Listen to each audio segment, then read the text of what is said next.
gentlemen and comrades against the binary, I'm Sorio99, and welcome to the 2023 Sorio Game Awards, a celebration of the best games to release this year.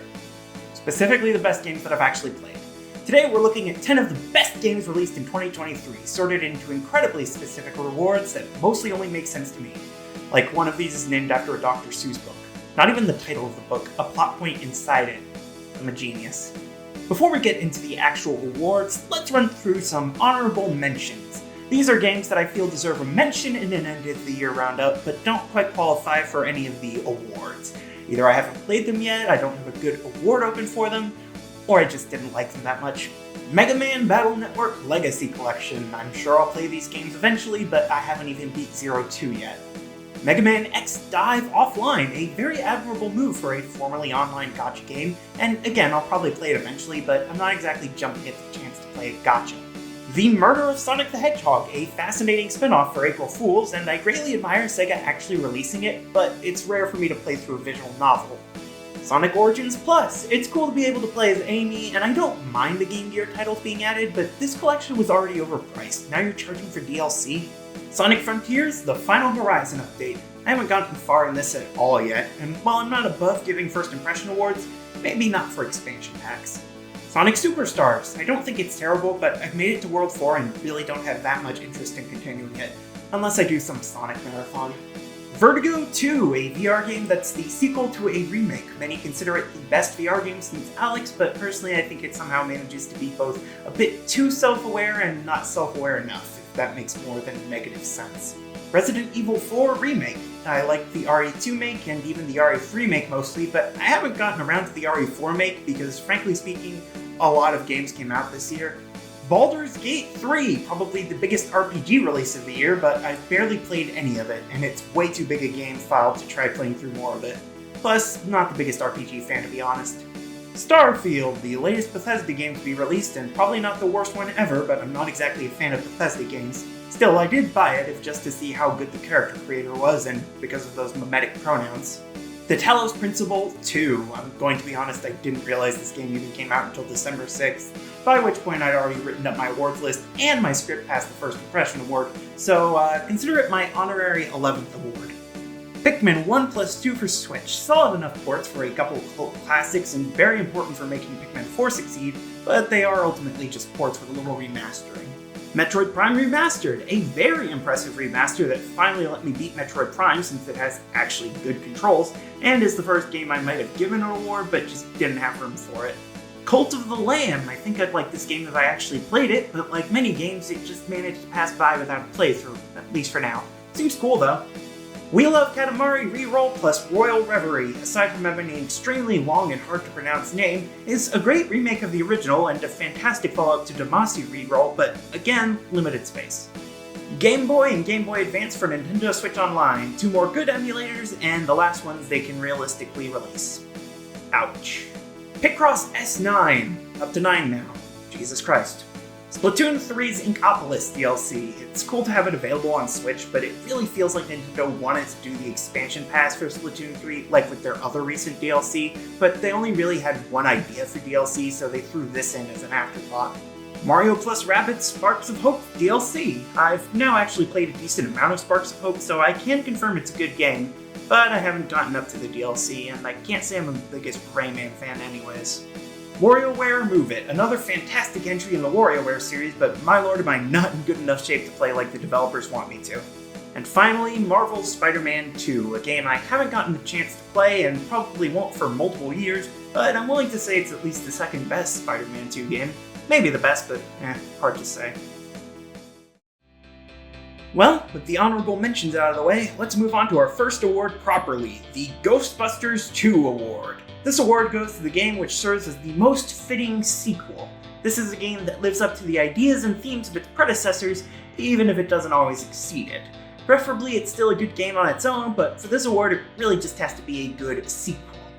And the winner is...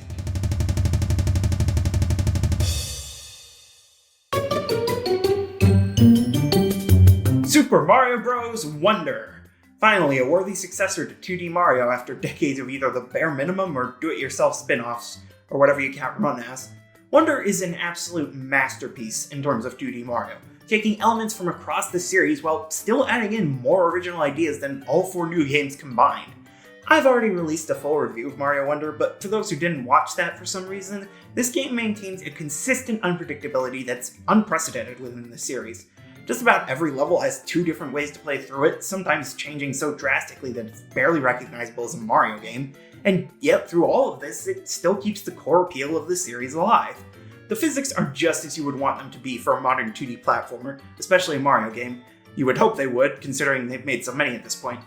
Yeah, it plays extremely similarly to New Super Mario Bros. U and its ilk, though it can be harder to tell given the much more stylized animations.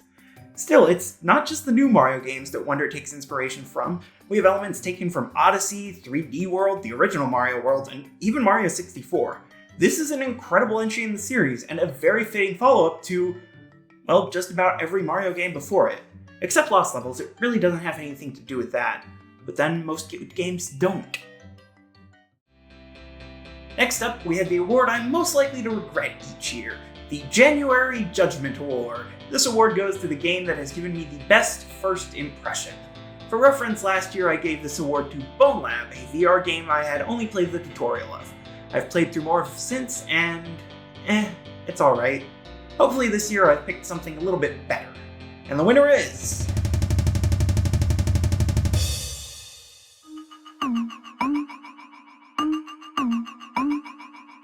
Pizza Tower! Yeah, I might get backlash for only giving this game a first impression, but to be fair, there was a lot going on in my life back in literal January. Like almost 3.5 hours of video content and higher education. Still, what I have played of Pizza Tower definitely left a strong impression. The game's visuals, of course, are striking, with pixel art that holds all the chaos and fluidity of hand-drawn animation. According to the creator, it was directly inspired by classic Nicktoons. I really hope that means just classic SpongeBob and not any of John K's stuff. Anyways, the music is fucking phenomenal. It obviously takes a lot of inspiration from other games, especially Wario Land, but it's still crazy unique, and I'd recommend anyone, even those uninterested with the actual game, listen to the song Pizza Time. It's crazy. And of course, bringing up the Wario Land inspiration, it's undeniable how much the game takes from that series. A series I've never really played a ton of. I played some of 4 and now a little bit of 3, but that's about it, and I honestly wasn't that big a fan of either. Maybe that's why I found I'm not really very good at Pizza Tower. That and the speed. This game is as fast as all hell, to the point where sometimes I could barely tell what I was doing. Still, that speed just adds to the hectic fun of the whole package, and as hard as it may be, it is very satisfying to run through a section, forcing enemies out of your way and picking up collectibles, all while jamming to the rockin' soundtrack. Oh, it's so good. So why haven't I played more of it? Mostly just different priorities. Like I've said before, there were a lot of big games that came out this year, and that's not even mentioning the games from previous years that I only started playing this year. Like real talk, I played Doom for the very first time this year. Over time though, I'm hoping to come back to Pizza Tower again. I've heard a lot of good things about it. I just need to find the time to actually play it. Hopefully soon. And with that failure of mine out of the way, we move on to the award-winning Cartoon Award, my most redundantly named award. This award goes to the game to watch, the early access game coming soon that I would recommend people keep their eyes on. Yes, the name of this one is a really bad pun, because I have never been shy about how much of an unoriginal dork I am. And the winner is... Okay, I swear it's actually going to release next year. Blade and Sorcery! Yep, the exact same VR game that got this award last year because it still hasn't gotten its 1.0 release. The developers say it's coming in 2024, hopefully in the first quarter, so I'd say it's worth saying this is one of my most anticipated games for next year. Blade and Sorcery has been in early access since as far back as 2018, and over time it's changed so much, it feels like an entirely different game these days. Granted, it still relies a lot on Kevin MacLeod music for its soundtrack. Oh, if you don't know, Kevin MacLeod is a musician who made thousands of royalty-free music. If you haven't heard his music in video games like Kerbal Space Program, you've definitely heard it from YouTube or other online video platforms. You know that lighthearted fluty song that plays in the background of a lot of TikToks? Yeah, that's his song. As is the backing track for this section, which is also Blade's battle music. Fortunately, though, the graphics are very much their own, and they are good. Obviously, being an indie game whose team is, let's be frank, smaller than the viewers of this video, it's not quite at the same visual level as, say, Half-Life Alyx.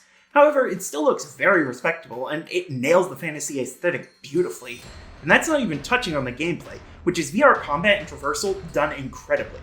With a full engine makeover since launch and tons of new features and locations introduced in the past few years alone, this game is shaping up to be one of the best VR games ever made.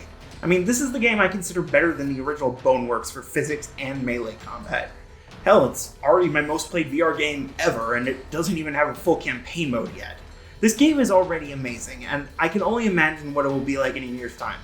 So, yeah, if all goes well, we might be seeing it 3 years in a row, only next time with a different award. Sorry, Teardown. Now that I'm done repeating myself, let's move on to the Butter Side Up Award, which is that Dr. Seuss reference that I mentioned earlier. This award goes to the game or software that was the most controversial, which I still enjoyed. For reference, last year this went to Sonic Frontiers, which, depending on who you ask, was either the direction 3D Sonic has needed to go in for decades, or the little Antichrist. Hopefully we're a bit less hated this year. And the winner is...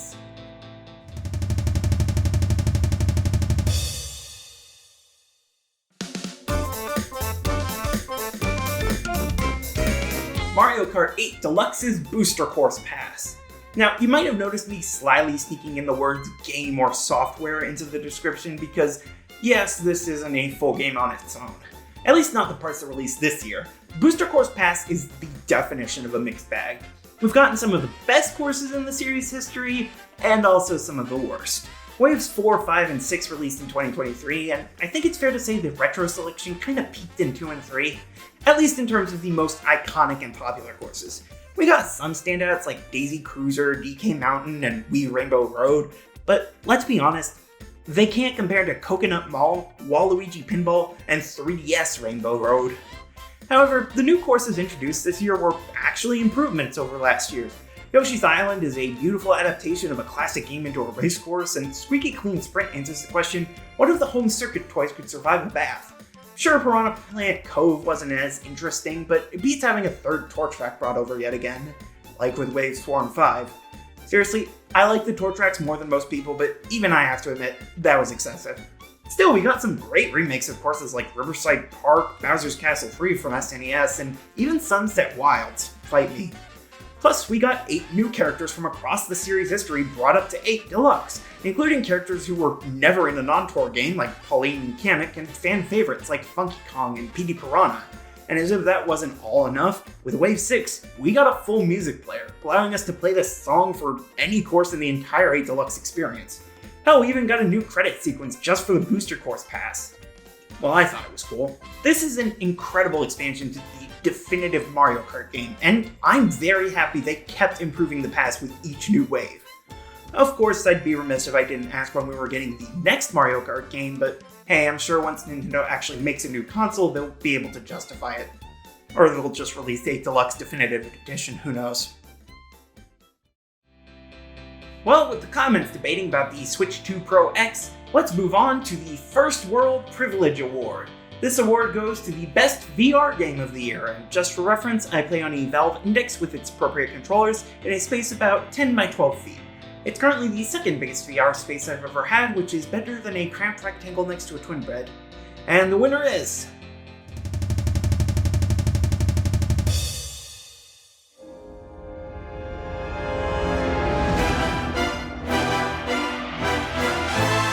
I Expect You to Die 3, Cog in the Machine. If there ever comes a year when an I Expect You to Die game releases and it doesn't end up on my awards list, it will be a very sad occasion. Not this time though, Cog in the Machine rocks. The game is an advancement of the ideas introduced in The Spy and the Liar, which makes sense. At this point, Shell Games has perfected the retro spy film aesthetic and sound, especially with the intro, obviously. Everybody talks about the intros, they're the only thing a lot of people know about I Expect You to Die. However, I think the games themselves are among the best in the industry. They're basically escape room games, except usually instead of escaping, you're trying to stop evil villains. Also, you die. A lot. Look, I'm not terrible at puzzle games, but sometimes these damn lasers just come at you too fast. Oh, and the speedruns are absolutely excruciating. I'm not good at playing quickly with normal games, but VR games, forget about it. And yet, I've gotten the speedrun achievements at every game in the series. That should tell you how much I play these games. And so far, I've mostly been talking about the whole series. Cog in the Machine is probably the best we've seen yet. For one, the locations are a lot more dynamic than before. We have moving vehicles, enemies to take down, traps to avoid and or disable, and even animals threatening to kill us. All wrapped up in a story that reveals more and more about the world we're inhabiting and the true nature of both Dr. Zor and the agency. Like, if you told me last year that there would be legit fan theories revolving around the haha funny James Bond VR games, I honestly would have believed you. Fan bases can be absolutely wild. Still, we have characters to get invested in, storylines to be expanded on, and top-notch gameplay that's been perfected over the last 6 years. Oh, and just as a fun bonus, the developers have started offering hints on their website for anyone more interested in story than solving puzzles. Not sure how easy it would be for most VR users to check the website, but hey, it's still a cool offer. With my baby mode secrets now thoroughly revealed, let's move on to the Reconstruction Efforts Award, a new one this year standing in for the Insulation renovation. This award goes to the best remake of the year, and if my honorable mentions didn't make it obvious, we have a lot of contenders for this one. Just remember, this is my list based on my opinion, so you may prefer a different remake, but I think this one was the best, okay? And the winner is...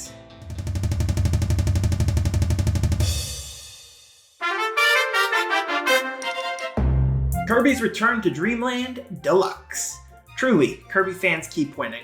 Return to Dreamland was already a contender for most important Kirby game ever. Mix the deeper abilities of Superstar and the collectible-focused puzzle design of the Dreamland trilogy, plus a story that introduced lore to the series and a set of heroes still in use today, and the fact that Return essentially created the formula Kirby would follow for the next 9 years really isn't that surprising.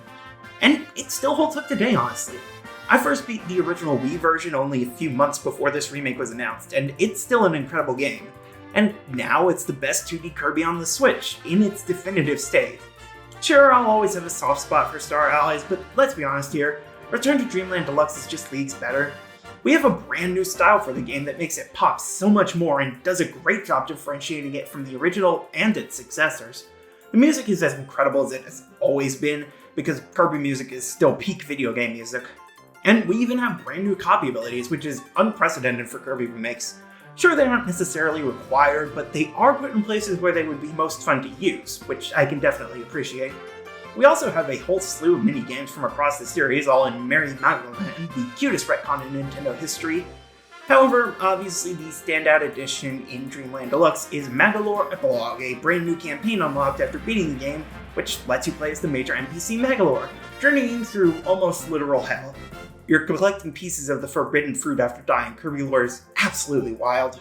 Overall, this is basically the platonic ideal for a full remake.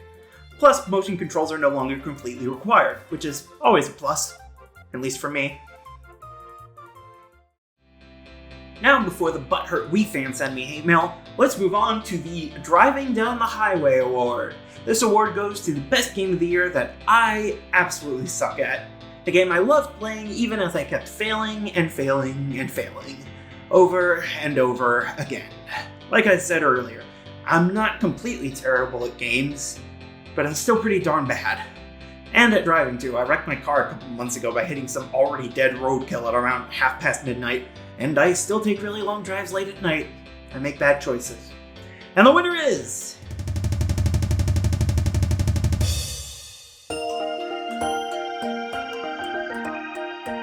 Pikmin 4. Man, am I bad at strategy. The Pikmin series is famous for being both brutally difficult and, starting after the second entry, painfully slow to release. 10 years since the last main entry may not sound that bad, especially since in between there was a remaster, handheld spin-off, and a mobile game, but it's particularly odd when this game was technically announced and confirmed near completion back in 2015. Still, Pikmin 4 is here now, and it is incredible. It somehow manages to be both a return to form for the series and completely different from any other entry, all in one. It looks and sounds beautiful, managing to have its own style while still clearly fitting into the pre-established series aesthetic. We have brand new gameplay styles, reincorporated ideas from spin-offs and side modes, and more characters than ever before in the series. All wrapped up in a pseudo-reboot with a new character creator. It's all amazing, with just one caveat: completing it is completely impossible.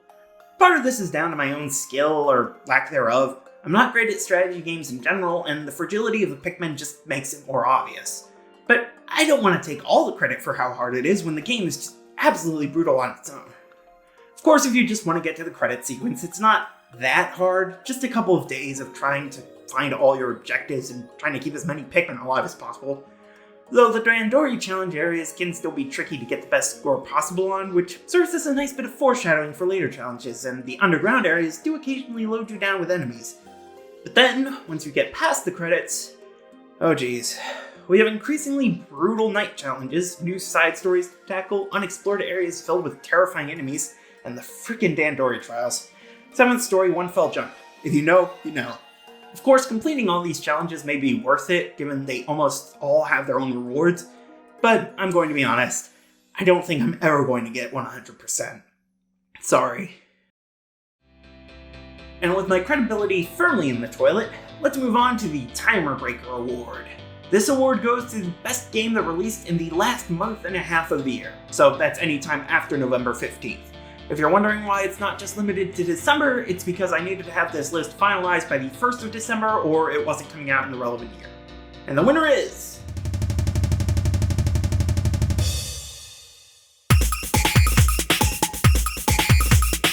Super Mario RPG! Yet another contender for Best Remake of the Year, and definitely an admirable one. Super Mario RPG was originally released in 1996 for the SNES, and it's been a fan favorite ever since. And now that I've actually played the remake through to the end, I can definitely see why. RPG, you tell me a better shortening for that title, is an incredible game, and its remake may be even better. The music is absolutely fantastic, of course. It's all been remastered with a grand orchestral sound, but you also always have the option to go back to the classic soundtrack, if you want. The game looks great, managing to convey all the style and charm of the original while being updated to take advantage of the more powerful hardware. But of course, it all comes down to the gameplay. And here, there have been changes that I imagine are probably going to be controversial with the hardcore fans. We have bigger timing windows for action commands, spread damage for perfect commands, and of course the triple attacks which are built up from performing action commands. Yeah, a lot of changes are focused on those commands, huh? That's not all the changes, of course. A reworked inventory system, being able to switch out party members during battle, mild tweaks to various moves, brand new journals to document info from across the game. There's so much added to this game, and that's not even talking about the parts that make it harder.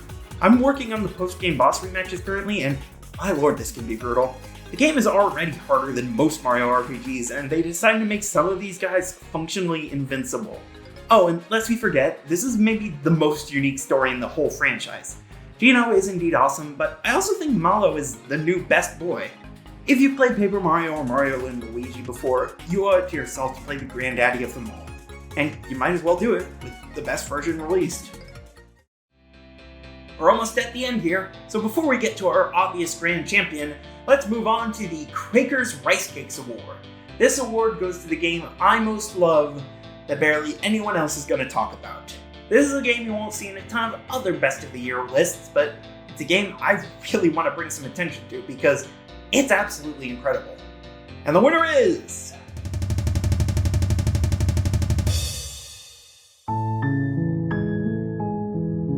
Slay the Princess. Now, you might disagree with this game being obscure enough to qualify for this one, as it has received some acclaim and notoriety, but the first game to ever get this award was Miitopia on Switch. This is my awards show, I make the rules.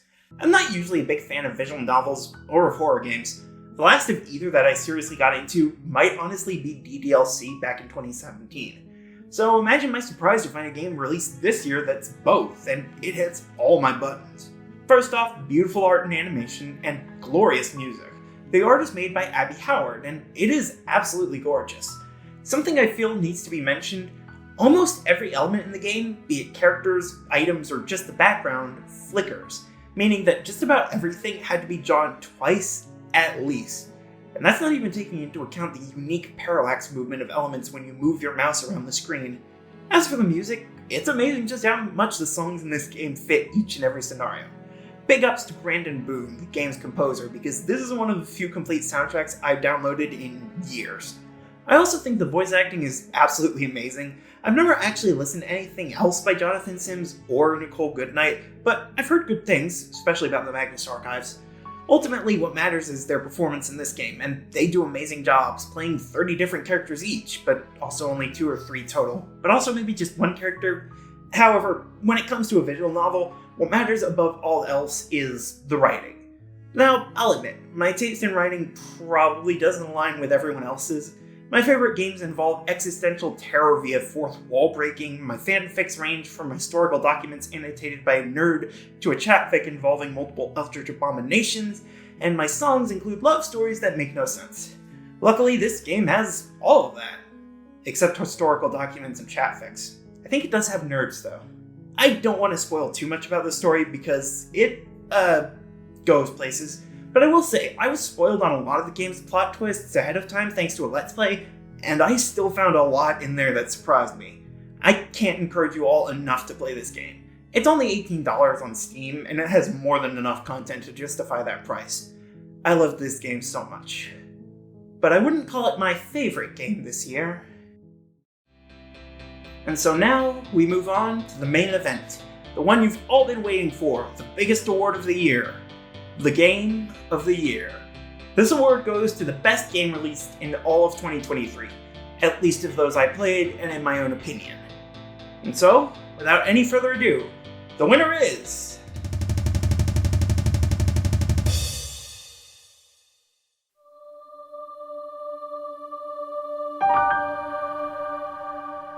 The Legend of Zelda: Tears of the Kingdom. Because really, what the fuck else could it have been? There were a lot of amazing games that released this year, no doubt, but there's only one game that I've been waiting to play for over 6 years. One game that I played for over a month non-stop. One game that single-handedly changed the trajectory of this whole damn channel.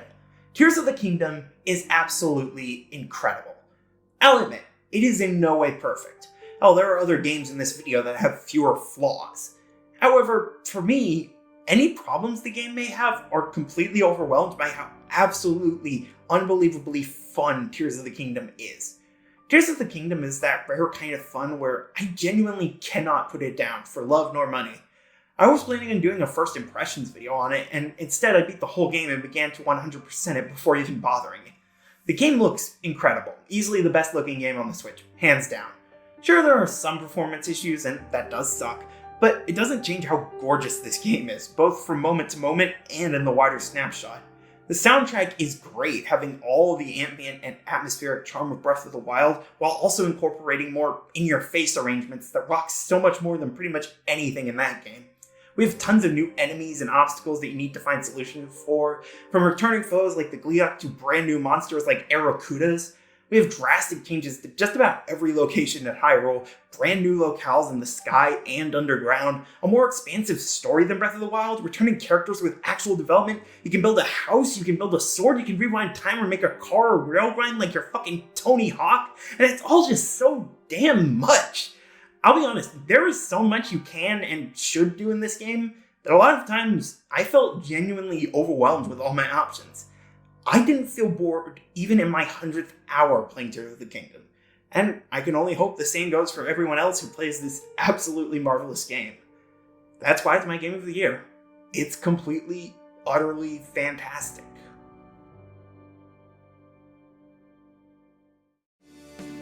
But what was your favorite game this year? And what games that I haven't played should I put on my to-do list? Let me know in the comments below, and thank you for watching.